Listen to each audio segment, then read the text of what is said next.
नमस्कार. लक्ष्मीच्या पावलांनी या मालिकेच्या आजच्या भागात आपण बघणार आहोत. कला आणि अद्वैत दोघंही ऑफिसमध्ये असतात. यावर कला ती खाली पडलेली फाईल उचलताना जेव्हा शेवटची फाईल उचलते आणि शेवटची फाईल बघते त्यामध्ये तिला सारडाच्या डीलची ती रिसीट सापडते. ती रिसीट बघून कला अद्वैतला म्हणते की अद्वैत म्हणजेच चांदेकर, सारडा सरांच्या डीलच्या वेळेला आपण जी रिसीट शोधत होतो ती सापडत नव्हती, हे आठवतंय का तुला? यावर अद्वैत म्हणतो की हो. तेव्हा कला ती रिसीट दाखवत त्याला म्हणते की ही बघ ती रिसीट. अद्वैत आता ती रिसीट निरखून पाहू लागतो. यावर कला पुढे म्हणते आतापर्यंत ती रिसीट राहुलकडे होती आणि आपल्याला त्याला याबद्दल विचारावं लागेल. तेव्हा अद्वैत म्हणतो अगं पण का लपवून ठेवेल तो असं आपल्यापासून? हे बघ, आपण त्याला विचारूयात, पण त्याला आपण असं नको विचारायला की जसं आपण त्याला जाब विचारतोय, त्याला वाईट वाटेल. यावर कला म्हणते तुला हवं त्या पद्धतीने विचार चांदेकर, पण आत्ताच्या आत्ता त्याला फोन कर आणि इथे बोलवून घे. आपल्याला ज्या गोष्टीबद्दल माहिती हवी आहे त्या गोष्टीचा खुलासा आत्ताच्या आत्ता इथेच्या इथे व्हायला हवा. अरे, ज्या गोष्टीसाठी तुला अटक झाली आणि हा त्या गोष्टीसाठी, त्या अटकेसाठी एक ढळढळीत पुरावा होता, हे सगळं माहिती असूनही त्याने ही रिसीट आपल्यापासून अशी लपवून का ठेवली? हीच रिसीट जर तुला वेळेत सापडली असती तर तुला बेल मिळाली असती, पण नाही, ही रिसीट त्याने लपवून ठेवली. तरी नशीब मी त्या हिरेच्या वेंडरकडे गेली होती. मला ओळखीचे काका भेटले तिथे आणि त्यांनी साक्ष दिली, तेव्हा तुला वेळ मिळाली. यावर अद्वैत तिला म्हणतो की खरे हो. अगं, इतक्या टोकाला जाऊ नकोस. अगं, त्यावेळेची सिच्युएशन काय होती? गोंधळून गेला असेल तो, विसरला असेल. यावर कला पुढे लगेच म्हणते अरे, विसरला असेल काय? ही गोष्ट छोटी होती का? आणि आपण ती गोष्ट शोधतोय म्हटल्यानंतरून त्याने आपल्याला आठवण करून द्यायला नको का? यावर अद्वैत पुढे म्हणतो हे बघ खरे, जे काही झालंय त्यामुळे ऑलरेडी चांदेकरांची बदनामी झालेली आहे. आता चांदेकरांच्या भावांमध्ये, दोन भावांमध्ये अशी फूट पडली, ही चर्चा नकोय ग मला. आणि हे बघ, ऑफिसमध्ये मला पर्सनल गोष्टींचा डिसिजन किंवा डिस्कशन नकोय. आपण त्याच्याशी योग्य ते काय ते बोलायचं आहे ते घरी जाऊनच बोलूया. तेव्हा कला त्याला उत्तर देते चांदेकर, तिथल्या तिथे बोलायला शिक रे, वेळ वाया घालवू नकोस, ऐक माझं. यावर अद्वैत म्हणतो नाही खरे, मी ऑफिसमध्ये या सगळ्या गोष्टी होऊ देणार नाही. कला पुढे म्हणते पण जेव्हा केव्हा तुला या सगळ्या गोष्टी विचारशील, म्हणजेच तू राहुलला या सगळ्या गोष्टी विचारशील, तेव्हा दोन गोष्टी लक्षात ठेव. त्याने हे सगळं का केलं आणि हे सगळं लपवून ठेवण्यामागे काय कारण होतं हे त्याला विचारायला विसरू नकोस. एकीकडे कलाच्या बाबांना संगीता हॉस्पिटलकडे घेऊन गेलेली असते. तेव्हा तिथे डॉक्टर त्यांचा उपचार करत असतात आणि त्यांना चेक करत असतात. ते टॉर्च लावून त्यांच्या डोळ्यांमध्ये बघत असतात. तेव्हा पाठोपाठ संगीता आणि काजल दोघंही काळजीत पडलेले असतात आणि कलेच्या बाबांकडे बघत असतात. यावर डॉक्टर पुढे म्हणतात खरे, लास्ट टाइम ज्या ड्रॉप्स दिल्या होत्या त्या नियमितपणे तुम्ही टाकल्या ना डोळ्यामध्ये? यावर कलेचे बाबा उत्तर देऊ लागतात हो, ते संपले आणि त्याला काहीतरी 10 महिने झाले. यावर डॉक्टर त्यांच्या डोळ्याला ग्लासेस लावून चेक करतात आणि यावर ते डॉक्टर ग्लासेस लावल्यानंतरून तिथे समोर लिहिलेले अक्षरं त्यांना विचारतात. ते म्हणतात की खरे हो, तिथे लिहिलेलं काय ते सांगता का मला जरा? यावर कलेचे बाबा म्हणतात अहो, मला ते क्लिअर दिसत नाही आहे, मला ते पुसटसं दिसतंय, अंधुक दिसतंय. तेव्हा सगळा उपचार आणि चेकअप झाल्यानंतरून कलेच्या बाबांना काजल तिथून सोफ्यावर नॉर्मल ठिकाणी बसवते. उपचार झालेल्यानंतर डॉक्टर एक रिसीट लिहित असतात आणि एक प्रिस्क्रिप्शनसुद्धा लिहित असतात. डॉक्टर हे सगळं बघून संगीताला म्हणतात मिसेस खरे, यावेळेस मी काही स्ट्रॉंग ड्रॉप लिहून देतोय. हे ड्रॉप 2 महिने न चुकता त्यांच्या डोळ्यात घाला. या ड्रॉपमुळे त्यांच्या डोळ्यांना खरंच खूप आराम मिळेल, पण तो पण तात्पुरता असेल. पण लवकरच आपल्याला ऑपरेशनची गरज आहे हं. असं म्हणत डॉक्टर ते प्रिस्क्रिप्शन संगीताच्या हातात देतात. संगीता आणि काजल हे सगळं ऐकून खूप थक्क होऊन जातात, थोडक्यात शॉक पण होऊन जातात. तेव्हा डॉक्टरने हे सगळं सांगितल्यानंतरून डॉक्टरचा टेलिफोन वाजतो. तोवर मागून कलाचे बाबा उठून उभे राहतात आणि ते या दोघींकडे बघू लागतात. तेव्हा संगीता काजलला गप्प राहा असा इशारा करते. थोडक्यात संगीताचं म्हणणं असतं की तुझ्या बाबांना यातलं काहीही सांगू नकोस. तेव्हा डॉक्टर टेलिफोनवर बोलून झाल्यानंतरून संगीताला म्हणतात, हां मी काय म्हणत होतो, अरे हां की आपल्याला लवकरात लवकर ऑपरेशनची गरज आहे. तेव्हा काजल खिशातून पैसे काढते आणि डॉक्टरांना देते. डॉक्टर तुमची फीज. तेव्हा संगीता हे बघते आणि तिच्या हातातले हे पैसे, एवढे पैसे बघून संगीता थक्कच होऊन जाते आणि ती काजलकडे आता बघू लागते. तेव्हा डॉक्टर म्हणतात की अहो मॅम, हे 200 रुपये तुम्ही जास्त दिले, हे घ्या. तेव्हा काजल ते पैसे घेते आणि म्हणते थँक्यू. असं म्हणत ती लगेच बाबांना म्हणते की चला बाबा. ते तिघही तिथून निघतात आणि डॉक्टरांचा निरोप घेतात. बाहेर आल्यानंतरून वरांड्यातून चालत असताना कलाची आई म्हणजेच संगीता काजलला थांब असं म्हणते आणि हळूच विचारते, काय ग काजल, इतके पैसे कुठून आणलेस तू? यावर काजल उत्तर देते, आई आपण आता कॅफेला काम करतो आणि स्वतःसाठी काही पैसे बाजूला ठेवलेले होते, असे अडीअडचणीला कधीही कामात येतील म्हणून, त्यातलेच पैसे आहेत ग हे. यावर संगीता आता तिच्या बाबांना म्हणजेच कलेच्या बाबांना सांगू लागते की बघितलं, आता आपली काजूसुद्धा मोठी झाली आहे आणि विशेष म्हणजे आता आपली काजू आपल्यापेक्षाही मोठी झाली आहे. हां, कसे रुबाबात डॉक्टरांना पैसे काढून दिले तिने. तुझ्या आईबापाकडे स्वतःवर खर्च करण्या इतके पैसे आहेत. तेव्हा काजल म्हणते, खरे बाई, हे दोघं पैसे आपण स्वतःवर तर खर्च केले. यावर संगीता म्हणते, म्हणजे ते कसं काय? यावर काजल म्हणते, अरे तुम्ही दोघं आपलेच तर आहात. बरं खरे बाई, हे पैसे ना तुझ्याकडे ठेव. डॉक्टरांनी परत दिलेले ते 200 रुपये संगीताला ती हातात देते आणि म्हणते, हे अडीअडचणीला असू दे सोबत. आणि आडवी गोष्टी लावत काजल म्हणते की बरं, भरपूर झाल्या गप्पा आता. कौतुक सोहळा झाला असेल तर घरी जाऊया का? आपण बाहेर जाऊन रिक्षा बघतो आणि तुम्ही दोघं नीट जपून या आणि नीट सावकाश या. असं म्हणत संगीता म्हणते की ठीक आहे, व्यवस्थित जा. यावर त्या कलेचे बाबा संगीताला बोलू लागतात ना, संगीता, आपल्याकडे काही पण नसेल तरी पण या संस्कारी पोरी म्हणजे देवाने खूप मोठी देणगी दिलेली आपल्याला. यावर संगीता म्हणते की हो, बरं ठीक आहे, आता चला. असं म्हणत हात धरून संगीता कलेच्या बाबांना बाहेर नेऊ लागते. एकीकडे सायंकाळी कला आणि अद्वैत दोघेही घरी येतात तेव्हा रजनी काकी चहा देत असतात. त्या म्हणतात, आबा चहा घ्या. असं म्हणत त्या पुन्हा किचनमध्ये जायला निघतात. तोवर अद्वैत आणि कला तिथे येतात. अद्वैत म्हणतो, काकी. काकी म्हणतात, काय रे, अरे आलात तुम्ही? यावर अद्वैत म्हणतो, हो. अद्वैत पुढे विचारतो, अगं राहुल कुठे? यावर रजनी म्हणते की नाही, मला काही आयडिया नाही गं, मला माहीत नाही. तेव्हा कला तिला विचारते, नैनाताई तर म्हणाली की घरातच आहे. रजनी म्हणते की नाही, मला काही कल्पना नाही गं. कला रोहिणीकडे बघून हे सगळं बोलत असते आणि संशयास्पद नजरेने बघत असते. तोवर आबा म्हणतात की काय झालं, काही महत्त्वाचं आहे काय? तेव्हा कला कुठलाही पेशन्स न ठेवता, कुठलाही संयम न ठेवता आबांना आता सांगू लागते. कला म्हणते, आबा अहो राहुलने, ती पुढे काही बोलेल तोवर अद्वैत तिला अडवतो आणि म्हणतो, बघूयात ना आधी कुठे येतो. असं म्हणत कला कॉफी पीत असलेल्या म्हणजेच डायनिंग टेबलवर कॉफी पीत असलेल्या रोहिणीकडे येतो आणि विचारतो, आत्या राहुल कुठे आहे? यावर रोहिणी लगेच तडकन त्याला विचारते, काय रे, काय झालं? तेव्हा अद्वैत म्हणाला, ग काकी, काही नाही, एका महत्त्वाच्या विषयावर बोलायचं होतं. तुला माहिती आहे का तो कुठे गेलाय ते? यावर रोहिणी म्हणते, नाही रे, तू फोन लाव ना त्याला. तेव्हा अद्वैत म्हणतो की मी लावला अगं, पण त्याने उचलला नाही आणि लागलाही नाही. तू करतेस का त्याला? यावर रोहिणी म्हणते की अरे हो, करते ना, त्यात काय एवढं. असं म्हणत अद्वैतला फोन करते म्हणून रोहिणी तिथून उठून निघून जाते आणि रजनीसुद्धा तिथून निघून जाते. एवढ्यात अद्वैत कलाकडे बघतो आणि कला अद्वैतकडे येते आणि त्याला म्हणते की चांदेकर, मी त्यांच्या खोलीत जाऊन बघते. ताईला विचारते, तिला माहिती असेल. तोवर आबासाहेब तिथे येतात आणि म्हणतात, अरे काय चाललंय, का शोधताय तुम्ही राहुलला? मला जरा काही कळेल का? अद्वैत आबांना म्हणतो, आबा हो, ऑफिसच्या एका महत्त्वाच्या कामाबद्दल बोलायचं होतं त्याच्याशी, म्हणूनच. तेव्हा आबा म्हणतात की ओके.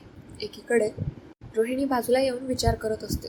ती विचार करते की या राहुलवर ना माझा अजिबातच विश्वास नाही आहे. सारखं ओव्हर कॉन्फिडंटमध्ये काहीतरी काम करत असतो आणि स्वतःला फसवून घेतो. विशेष म्हणजे सगळं चांगलं करतो आणि ओव्हर कॉन्फिडन्समध्ये सगळ्या गोष्टींची माती करतो. काय चाललंय कुणास ठाऊक. त्यात ही कला जरा वैतागलेलीच दिसते. असं म्हणत ती आता तिकडे डुंकून बघू लागते जिकडे कला अद्वैत उभे असतात. ती ताबडतोब राहुलला कॉल करते आणि म्हणते, राहुल कुठेस तू? यावर राहुल तिकडनं म्हणतो, बोल ना मम्मा, काय झालं? यावर रोहिणी त्याला उत्तर देते, अरे हा अद्वैत का शोधतोय तुला? काही झालंय का? यावर राहुल म्हणतो की अगाई कशाला काही होईल, सगळं प्लॅननुसारच चाललंय, काळजी करू नकोस. यावर रोहिणी म्हणते, अशी कशी काळजी करू नको? ती कला आणि तो अद्वैत तुझ्याशी बोलायला थांबलेत. मला खरं खरं सांग, तू काही केलेलं नाही आहेस ना? यावर राहुल म्हणतो, अगं नाही मम्मा. रोहिणी म्हणते की मग का थांबले आहे ते तुझ्याशी बोलायला? बरं, आता मला काहीच ऐकायचं नाही आहे, तू ताबडतोब घरी ये आणि मला सांग, ती नैना तुझ्यासोबतच आहे का रे? यावर राहुल म्हणतो की हां, हो गं, ती माझ्यासोबतच आहे नैना, आम्ही येतो आहे घरी. आणि हे बघ, मी एका कामात आहे, माझी कामं संपली की मी घरी येतो. त्यांना सांग ते थांबतील थोडा वेळ आणि त्यांना सांग की राहुल येतोच आहे असं. आणि हो, तू काहीही काळजी करू नको, मी येतोय तिथे, पोचतो थोड्या वेळात. फोन ठेवल्यानंतर रोहिणी जरा चिडचिड करत असते आणि त्या दोघांकडे येते. त्या दोघांना ती व्यवस्थित सांगते की अद्वैत, राहुल येतोय, अरे त्याला सांगितलं आहे मी, तुम्हा दोघांना त्याच्याकडे काहीतरी काम आहे असं, पण अरे त्याचं असं आहे की तो पण एका कामात अडकला आहे, ते झालं की तो लगेच येईल. तेव्हा अद्वैत म्हणतो की ओके ठीक आहे. असं म्हणत कला आणि अद्वैत त्यांच्या रूममध्ये निघून जातात. रोहिणी मात्र विचारातच पडलेली असते. रोहिणी, राहुल येतोय, तो कुठल्या तरी कामात अडकलेला आहे असं रोहिणीकडून ऐकून कला आणि अद्वैत दोघेही ठीक आहे असं म्हणत आपापल्या रूममध्ये येतात. रूममध्ये आल्यानंतर अद्वैत प्रचंड विचारात असतो. तो त्याच्या हातातली फाईल टेबलवर ठेवतो, त्याचा कोट काढत असतो, म्हणजे त्याचं ब्लेझर तो छानशी घडी करून एका ठिकाणी ठेवतो. आणि कलासुद्धा तिकडनं येते, तिची बॅग ठेवते आणि लगेच बाजूला जाऊन पाण्याचा ग्लास आणते आणि अद्वैतला देते. अद्वैत ते पाणी पितो आणि कला तोवर त्याला म्हणते, चांदेकर, तुला काय वाटतं रे, राहुलकडून हे चुकून झालं असेल का? यावर अद्वैत म्हणतो, सध्या मी कोणतंच मत देऊ शकत नाही, पण मला असं वाटतं की आणि एवढी मोठी चूक कोणीच करू शकत नाही.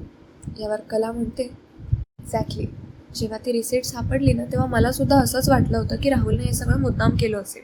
पण चांदेकर, त्या रिसिट सापडल्या म्हणून असं नाही, याआधीसुद्धा राहुल अनेकदा गैरव्यवहारात अडकलाय, अनेक उचापत्या केल्या त्याने, त्यामुळे तो घरी आला की आपल्याला त्याला नीट विचारायला हवं. पण त्याने जर मान्यच नाही केलं तर? नाही, असं होता कामा नये. त्याने मान्य नाही केलं तरी आपण आपला शोध चालू ठेवू. यावर अद्वैत तिला वैतागून म्हणतो की किती पुढचा विचार करतेस तू, खरे त्याला उत्तर तर देऊ देत, आणि तो माझा भाऊ आहे. मला मान्य आहे लहानपणापासून त्याला माझ्याशी कॉम्पिटिशन करायची सवय, पण म्हणून आपण त्याच्याशी डिरेक्टली असा काही संशय घेऊ शकत नाही. मला खात्री आहे की तो निर्दोष आहे. यावर कला म्हणते, अरे असं कसं चालेल चांदेकर, छोट्यातल्या छोट्या गोष्टींवर सुद्धा आपण संशय घ्यायला हवं, आणि ही गोष्ट काही छोटी नाही आहे, तुला या सगळ्यामुळे किती सहन करावं लागलंय. यावर अद्वैत त्याचा फोन बघत असतो आणि तिथून बाजूला होऊन जातो, कलाला इग्नोर करत तो त्याच्या फोनमध्ये बिझी होऊन जातो. आणि कला त्याला म्हणते, चांदेकर, अरे तू इतका शांत कसा रिॲक्ट होतोयस? यावर अद्वैत म्हणतो, मग मी काय करू? अगं, राहुल जर निर्दोष असेल तर त्याला आपल्या अशा विचारलेल्या प्रश्नांमुळे कुठलाही त्रास होता कामा नये. यावर कला म्हणते, कसला त्रास? या उचापत्या करताना जी मेहनत करावी लागली आहे तेव्हा त्याला त्रास झालाच असणार आहे, मग आपण प्रश्न विचारल्यानंतरून त्याला जर त्रास होणार असेल तर थोडासा त्रास त्याला सहन करावाच लागेल. यावर अद्वैत राहुलला डिफेंड करत म्हणतो, स्टॉप इट खरे, हे बघ, त्याच्यावरचा तो आरोप अजून सिद्ध झालेला नाहीये, तुझ्यावर कोणी आरोप केले, ताशेरे ओढले तर तुला आवडतात का? ते सहन होत नाहीत ना? मग राहुलने काहीही केलं तरी तू त्याला वेठीला धरत असते. यावर कला त्याला म्हणते, अरे चांदेकर. तेव्हा तो म्हणतो, इनफ, असं म्हणत तो तिथून निघून जातो. यावर कला पुन्हा म्हणते, अरे चांदेकर थांब. तेव्हा चांदेकर तिचं काही न ऐकता निघून गेल्यामुळे ती विचार करते की याच्या डोळ्यांवर याच्या नात्यांची झापडं बांधलेली आहेत आणि म्हणून त्याला खरं खोटं करायला वेळ जातोय. पण मी राहुलच्या बाबतीत कुठलीच रिस्क घेऊ शकत नाही, तो घरातलाच आहे, तो चांदेकरचा भाऊच आहे, या सगळ्या गोष्टी बाजूला, पण एक बाहेरचा सामान्य माणूसच म्हणून आपण या सगळ्यावर छडा लावायला हवा असा कला विचार करत असते. एकीकडे फोटोशूटसाठी गेलेली नैना, तिचं फोटोशूट चाललेलं असतं आणि हे सगळं चालत असताना ती छानशा पोजेस वगैरे देते, तिचे छानसे फोटोज क्लिकसुद्धा होतात. फोटोज क्लिक झाल्यानंतरून तिथला एक व्यक्ती तिला म्हणतो, ओके डन मॅम, झालं तुमचं फोटोशूट, खूप छान झालं. आणि ते हे बघा आमचे सर आले तिकडनं. अर्थात नैनाला कॉल आलेला असतो श्रीनाथ ज्वेलर्सकडून. त्यांनी तिला मॉडेलिंगची ऑफर दिलेली असते. ती तिकडेच पोजेस देत असते आणि तिकडेच तिचं फोटोशूट चाललेलं असतं. तो माणूस म्हणतो की हे बघा आमचे सरही आले तिकडून.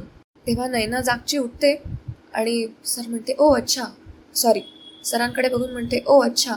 तेव्हा तिकडनं टाळ्या वाजवत आणि नैनाचं कौतुक करत गौरव तिकडनं येतो.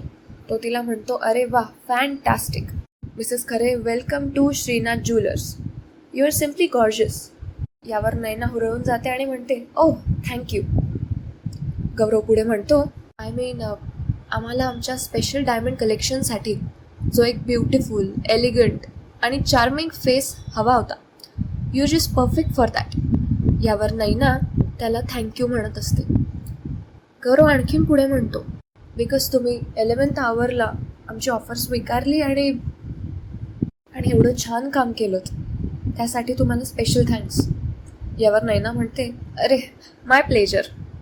गौरव तिला पुढे म्हणतो की अँड आय ॲज प्रॉमिस की गौरव तेवढ्यात बाजूला असलेल्या व्यक्तीकडून एक चेक घेतो आणि म्हणतो ॲज आय प्रॉमिस्ड, हे घ्या, हा तुमचा चेक. यावर नैना म्हणते थँक्यू सो मच. गौरव पुढे म्हणतो and we are looking for a long and successful collaboration with you. म्हणजेच गौरवचं म्हणणं असतं की इथून पुढे सुद्धा आमच्या पुढच्या प्रोजेक्टला आपण दोघं सोबत काम करू, यावर आम्हीसुद्धा पुढे विचार करत आहोत. यावर नैना तो चेक बघून खूप खुश होऊन जाते. तिचा आनंद कुठेच मावत नसतो. नैना त्याला म्हणते की sure, I would love to. तेव्हा गौरव तिला म्हणतो okay then, see you soon, असं म्हणत तो तिथून निघून जातो. तो गेल्यानंतरून हुरळून गेलेली नैना त्या चेकवरच्या 8 लाख अशा रकमेवरचे शून्य मोजत असते. ती ते बघते आणि तिला हे सगळं खूप विशेष वाटत असतं. कधीच्या नवत बघितल्यासारखं ती करत असते आणि ती म्हणते की आता या पैशांचं काय करायचं, हे सगळे डिसिजन्स माझे, सगळं काही मी ठरवणार, माझे पैसे. किती दिवसांपासून मी शॉपिंग पण केलेली नाही आहे, लेटेस्ट डिझाईनच्या साड्या पण घेतलेल्या नाही आहे, शिवाय मेकअप पण नाही घेतला आहे. वा, आता मी हे सगळं या पैशातून करणार. एकीकडे घरी अद्वैत पुन्हा पुन्हा ती फाईल बघत असतो आणि त्याला तेच विचार येत असतात. तो टेन्शनमध्ये पडत असतो. तो घरातल्या सगळ्यांकडे बघतो. सगळे त्याला आपापल्या कामात दिसतात. सरोज, रजनी, त्यात आबासाहेब, प्रत्येकजण आपापल्या कामात गुंग असतात. तेव्हा अद्वैत तसं लॅपटॉप ओपन करतो आणि त्याचं पुढचं काम करत बसतो. सगळे हॉलमध्येच असतात. शिवाय हे सगळं चाललेलं असताना नैना तिकडून येते. ती फोनमध्ये प्रचंड गुंग झालेली असते. ती फोनमध्ये बघता बघता हॉलमध्ये येते आणि त्याच्याकडे बघून म्हणते OMG. बहुतेक ती शॉपिंग करताना वेगळी डिझाईन्स बघत असते फोनमध्ये. त्याकडे बघूनच ती म्हणते OMG. आणि सगळ्यांना हॉलमध्ये बघून ती जराशी बिचकते, कारण रोहिणी लगेच तिच्याकडे बघू लागते. ती सोफ्यावर बसून घेते आणि परत तिचं तेच चाललेलं असतं. तेवढ्यात कला तिकडनं येते आणि तिला म्हणते नैनाताई, तू आणि राहुल सोबत होतात, तो आता कुठे आहे? यावर नैना म्हणते हे तुला कोण म्हणालं? अगं, रोहिणी मॅडमचा राहुल बरोबर फोन झाला तेव्हा तो म्हणाला की तुम्ही दोघं सोबत आहात. यावर नैना म्हणते हे असले प्रश्न मला नको विचारूस. त्या दोघींमध्ये संवाद चाललेले असतात. तोवर राहुल तिकडनं येतो. तो त्याच्या फोनमध्ये गुंग असतो. तो फोनमध्ये बघत हसत हसत घरात येत असतो. तो खूपच खुश दिसत असतो. तेव्हा तो येतो आणि येताबरोबर सोफ्यावर बसतो. तो रोहिणीकडे बघतो. रोहिणी कला आणि अद्वैतकडे बघून त्या दोघांकडे इशारा करते, डोक्याला हात लावते आणि राहुल घरामध्ये सगळ्यांकडे चकित झालेल्या नजरेने बघत असतो आणि सगळेसुद्धा त्याच्याकडे तसेच बघत असतात. तो त्याच्या फोनमध्ये बघायला लागून जातो शेवटी. तेवढ्यात अद्वैत उठतो आणि त्याच्याकडे येतो. त्याला म्हणतो, अरे कुठे होतास तू? सगळे वाट बघत होते तुझी, फोन पण लागला नाही तुझा. यावर राहुल म्हणाला, हो दादा, अरे माहिती आहे मला, पण मी एका महत्त्वाच्या कामात होतो आणि बिझी होतो जरा. आणि काय ना, बाहेर पाऊस पण होता, नेटवर्क स्लो आहे ना, त्यामुळे कॉल तसा लागत नसावा. बोल ना, काय झालं? तुझं काही काम होतं का माझ्याकडे? तेव्हा अद्वैत सांगताना थोडासा बिचकतो आणि त्याला म्हणतो, ते काही नाही, आम्ही ते आज ऑफिसमध्ये असताना तुझ्या केबिनमध्ये गेलो होतो. यावर राहुल म्हणतो, तर अरे रणदिवेच्या कॉन्ट्रॅक्टची फाईल आम्हाला हवी होती, तर आम्ही तिथे गेलो होतो आणि मला तुझ्या केबिनमध्ये ती फाईल सापडली. अद्वैत आता कलाकडे बघत बघत बोलत असतो, कारण त्याला बोलताना कॉन्फिडंट फील होत नसतं. कारण ऑब्व्हियसली आपला भाऊ असतो, आपल्या भावाला असं जाब विचारणं त्याला योग्य वाटत नसतं. हे बोलून झाल्यानंतर राहुल त्या फाईलकडे बघतो आणि तो जरासा घाबरतो. तो घाबरून जागचा उठून जातो. कला मात्र त्याच्याकडे संशयाच्याच नजरेने बघत असते. राहुलला असं उठलेलं बघून अद्वैत म्हणतो की 1 मिनिट, आणि अद्वैत ती फाईल घ्यायला जातो. अद्वैत ती फाईल घेतो आणि त्याच्या हातात ती फाईल देतो. राहुल प्रचंड आता घाबरलेला असतो. राहुल ती फाईल बघू लागतो, ज्यात त्याला ती सार्टाच्या डीलची तीच रिसीट त्याला दिसते. आणि तो ती रिसीट बघून अद्वैतकडे बघतो अगदी घाबरलेल्या नजरेत. अद्वैत पुढे म्हणतो की यात आपल्याला कोर्टात जे दाखवायला हवं होतं ते आहे. हे ऐकून सगळे चकित होतात आणि त्यांच्याकडे बघू लागतात. तेवढ्यात आबा उठून तिथे येतात आणि रोहिणीसुद्धा आता जागची उठते आणि म्हणते, काय आहे त्यात? यावर अद्वैत म्हणतो, मिस्टर सारडांच्या ऑर्डरसाठी जे हिरे मागवले होते आपण, ज्या कॉन्ट्रॅक्टरकडून ते हिरे मागवले होते, त्याची ही रिसीट आहे. त्यात अद्वैत हे सगळं बोलत असताना मागून अनामिकासुद्धा हे सगळं ऐकायला तिथून मागून येते. ती कला आणि नयनाच्या मागेच उभी असते. अद्वैत पुढे म्हणतो की ही खऱ्या हिऱ्यांची रिसीट आहे, म्हणजे आपण खोटे हिरे वापरलेले नाही आहेत याचा पुरावा. हे ऐकून सरोजसुद्धा जागची उठते आणि ती पुढे म्हणू लागते की अरे, या बिलासाठी आपण अख्खं घर, अख्ख्या ऑफिसची उलथापालत केली होती. सरोजचं असं म्हणणं झाल्यानंतरून रोहिणी आत्ता राहुलकडे चिडून बघत असते. राहुल रोहिणीकडे वळून बघतो तर त्याला कळतं की आता आई आपल्यावर चिडलेली आहे. तेवढ्यात राहुलच्या हातातून फाईल पडते. मे बी तो मुद्दामून पाडतो. त्याच्या हातातून पडलेली ती फाईल बघून सगळे त्याच्याकडे अगदी विद्रूप नजरेने बघत असतात. त्याला अगदी रागीट लुक देत असतात. तेवढ्यात राहुलला घशात खवखव व्हायला लागते. तो त्याच्या हातातली फाईल टेबलवर ठेवतो आणि टेबलवर ठेवलेला पाण्याचा ग्लास हातात घेऊन पाणी पितो. इतक्यात तिकडनं सोहमही घरात आलेला असतो. रोहिणी हे सगळं बघून मनातल्या मनात विचार करत असते की ज्याची भीती होती तेच झालं, आता मलाच हे सगळं निस्तरावं लागेल. तेव्हा रोहिणी रागात येते आणि अद्वैतला म्हणते, अद्वैत, तू माझ्या मुलावर आरोप करतोयस. यावर अद्वैत म्हणतो, आरोप नाही करत आहे आत्या. यावर रोहिणी त्याला काहीही न बोलू देता पुढे म्हणते, नाही म्हणजे त्याच्या केबिनमध्ये 4 कागदं काही सापडले. तू तर तुझ्यावरचा सगळा दोष त्याच्यावर झटकून मोकळा झालायस. मला सांग, असा असतो का मोठा भाऊ? यावर सरोज तिला बोलते, रोहिणी. मी पुढे म्हणते की सरोज बहिणी, तूच सांग, मी जे बोलते त्यात काय चुकीचं आहे? अद्वैत पुढे सुद्धा बोलू लागतो, आत्या अगं मी. तेव्हा रोहिणी त्याला पुन्हा थांबवून म्हणते, काय आत्या, तू मला सांग, त्याच्या केबिनमध्ये या रिसिट्स कशा आल्या हे विचारण्यामागे तुझा काय हेतू आहे? तुला नकोसे झालोय का रे आम्ही या घरामध्ये? सरोज म्हणते, वाटेल ते बोलू नकोस रोहिणी. यावर रोहिणी म्हणते, सरोज बहिणी, बास झालं हा, प्लीज. या सगळ्या गोष्टी का होत आहे मला कळत नाही आहे का? नाही, राहुलकडून थोडंसं असं काही चुकतं झालं ना की सगळे त्याच्याकडे मोर्चा वळवतात. राहुल कसा चुकीचा आहे, राहुलने कशी माती खाल्ली, राहुलला कसं जमतच नाही, आणि हे सगळं का होतंय मला हे सुद्धा चांगलंच ठाऊक आहे. यावर आबा म्हणतात, नेमकं काय म्हणायचं आहे तुला रोहिणी? यावर रोहिणी म्हणते, वा डॅड, मी नेहमी हेच तर म्हणत आले, पण तुम्ही कोणी ऐकतच नाही. राहुलने कितीही काही केलं, कितीही चांगलं काम केलं, तरी तुम्ही कोणीही त्याला स्वीकारणार नाही आहात.